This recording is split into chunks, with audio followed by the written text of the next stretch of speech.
Thanks for joining back in our journey to learn about data analytics using Python's Pandas library. Now we learned that Pandas offers two kinds of objects, data frame and series, and we mainly focus on learning data frame because series is but a extraction of a column from the data frame, and so it's kind of a necessary to help us make the data frame useful to us in our Python applications. So we have learned about all the um, sort of extraction, subsetting, expansion, enlargement, and whatever you call it. We are quite versatile now.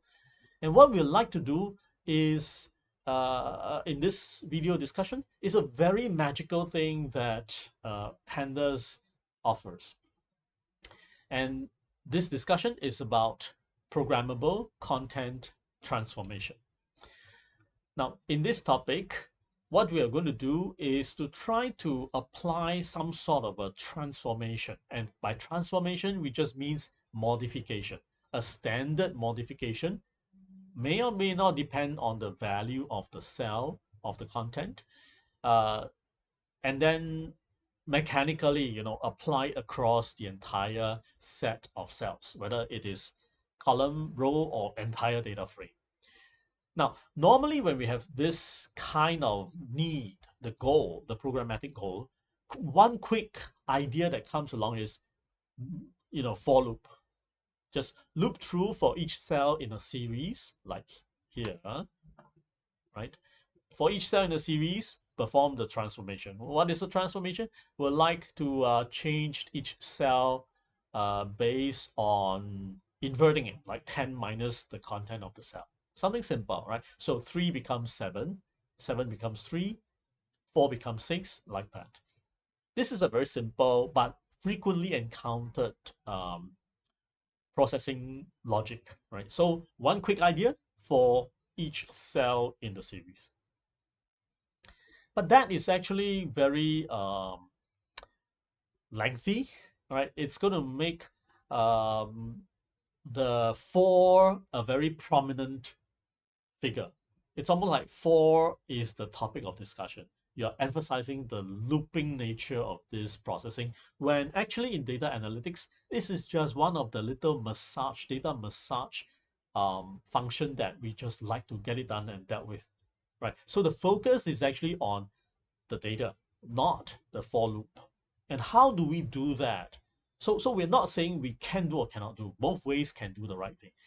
What Pandas offers is a very magical function called map. Map basically takes in a function that takes one parameter. So it takes a function that itself takes a parameter and returns a value. Does that sound familiar? The function that map takes must take one parameter and always return a value.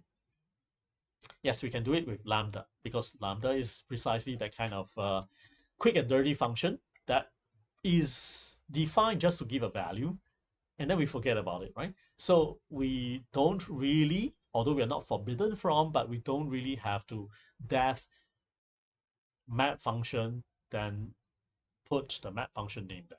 All right, so what we can do is we can make a series, and then the series dot map it, supplying the lambda function that takes a value x, and then we return the 10 minus x.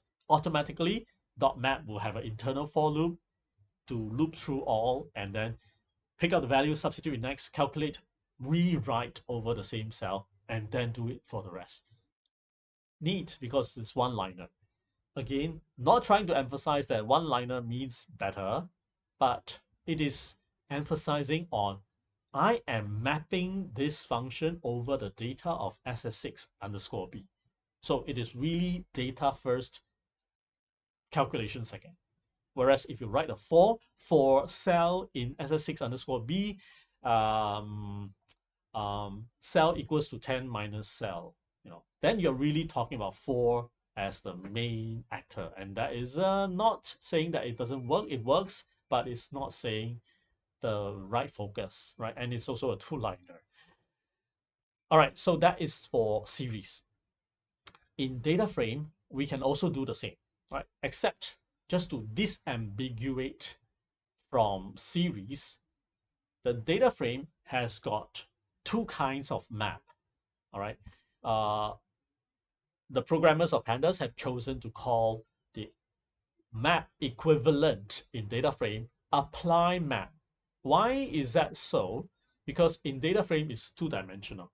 You may have times that you want to apply the transformation function, the lambda, on every single cell, regardless of whether it's column first, row first. Just do it on all the cells, right? Because my data frame actually are all numbers and I want to find the complement against 10, so 10 minus x. Or you may have times where you only want to find the tens complement for columns 2 and 3 and not touch the rest because they are strings, they are text. Then in that case, if you're doing on just columns or just rows, you use apply. Apply. So apply that function to this column or to this row. Both are basically using apply. And then you supply an axis.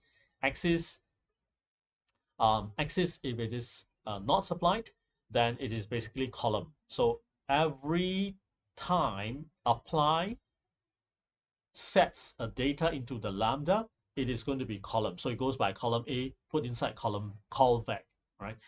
Column B, put inside callback. Column C, put inside callback. What if I want to do row 0 and row 1? Then put axis equals to 1. So in this case, then we are done. So right now we have this df3, which is just this simplistic data frame here, dot apply a function. So what does that mean? Well, there's no axis, so each column is being supplied into the lambda. Okay, so every time we call it column callback to remind ourselves that the input is not a scalar value 8399. No, it's going to be not a vector but a series, because it's pandas speak, right? So pandas will supply a series of 8 9 then 3 1, but it's always based on the columns. So what we do is we sum over the series 8 and 9 17, and then use 8 9 divided by 17. So 8 over 17, 9 over 17. So that's roughly half. 3 plus 1 is 4. So 3 over 4, 75%. 1 over 4, 25%. Yeah, so it's that whole vector over the total of that same vector.